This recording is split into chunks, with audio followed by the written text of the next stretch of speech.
देवकी देवगर्भ जननम गोपी गृहे वर्धनम मायापूतन जीवतापहननम श्री गोवर्धनोद्धारणम कंसादिच्छेदन कौरवादहननम कुंती सुतापालनम एतद् श्रीमद्भागवत पुराण कथितम श्री कृष्ण लीलामृतम। ओम नमो भगवते वासुदेवाय। ओम नमो भगवते वासुदेवाय। लक्ष्मीनाथ समारंभां नाथयामुनिमध्यमाम् अस्मदाचार्यपर्यन्तां वन्दे गुरुपरम्पराम्।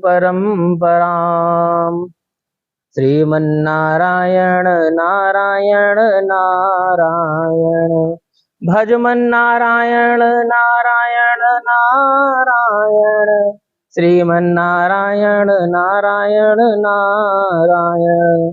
लक्ष्मी नारायण भगवान की जय। वृंदावन बिहारी लाल की जय। रामचंद्र भगवान की जय। वैशाख महात्म की जय। भागवत भगवान की जय।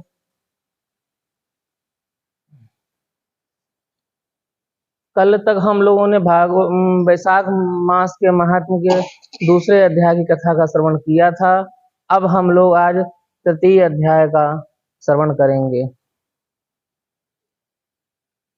नारद जी ने कहा कि हे नृपेंद्र, वैशाख मास में किसी उत्तम ब्राह्मण को अथवा गर्मी में थके हुए मनुष्य को शैया दान करना यानी आसन दान करना अथवा सुखदायक स्थान पर सुलाकर हवा करें, ऐसे मनुष्य को शरीर के रोग नहीं सताते। शरीर के रोग नहीं सताते था उनके समस्त पाप शांत हो जाते हैं, नष्ट नहीं होते, शांत हो जाते हैं। वह जन्म मरण के बंधन से मुक्त हो जाता है। उसके कुल में कई पीढ़ी तक कोई पापी नहीं होता है। ऐसा मनुष्य 7 बार जन्म लेकर भी सदैव सुखी रहता है तथा अपने कुटुंब सहित मुक्ति पाता है। वैशाख मास में आसन, चटाई, कंबल आदि का दान भी करना अति उत्तम माना गया है। उस पर बैठने और सोने वाला सुख प्राप्त करता है, तो उस पुण्य के फल से दान करने वाला भी अकाल मृत्यु से छूटकर दीर्घजीवी होता है तथा मुक्ति पाता है। जो मनुष्य गर्मी के कारण दुखी ब्राह्मण को पतले वस्त्र दान करते हैं, वह चिरंजीवी होते हैं। कपूर शरीर की गर्मी शांत करने वाला है, अतः उसका दान करने से भी परम गति की प्राप्ति होती है। जो मनुष्य ब्राह्मण को फूल और कुमकुम का दान करते हैं, वे समस्त पृथ्वी के राजा होते हैं। जो मनुष्य पुत्र पौत्रों से युक्त हो, अंत में मुक्ति पाता है।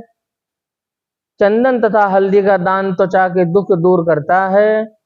गौरोचन, कस्तूरी, खस, चंपा आदि दान करने वाले मनुष्य की देवता भी सराहना करते हैं और वह त्रिविध तापों से छूट जाता है।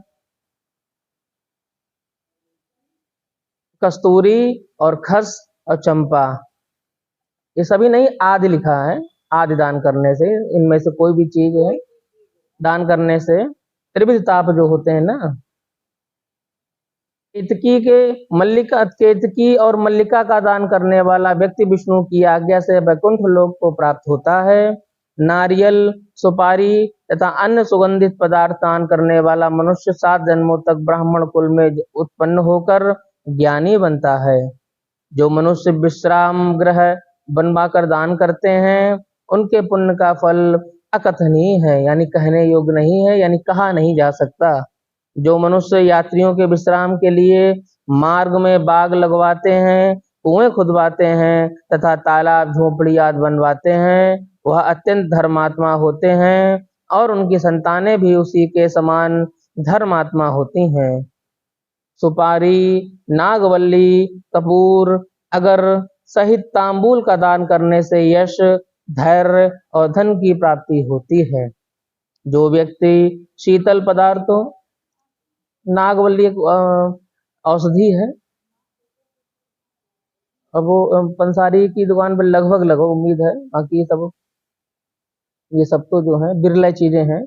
जो व्यक्ति शीतल पदार्थों जैसे नींबू का रस, मट्ठा तथा दही की लस्सी आदि ब्राह्मणों को दान करते हैं, वह धनी और विद्वान होते हैं। चावल का दान करने से आयु लंबी मिलती है।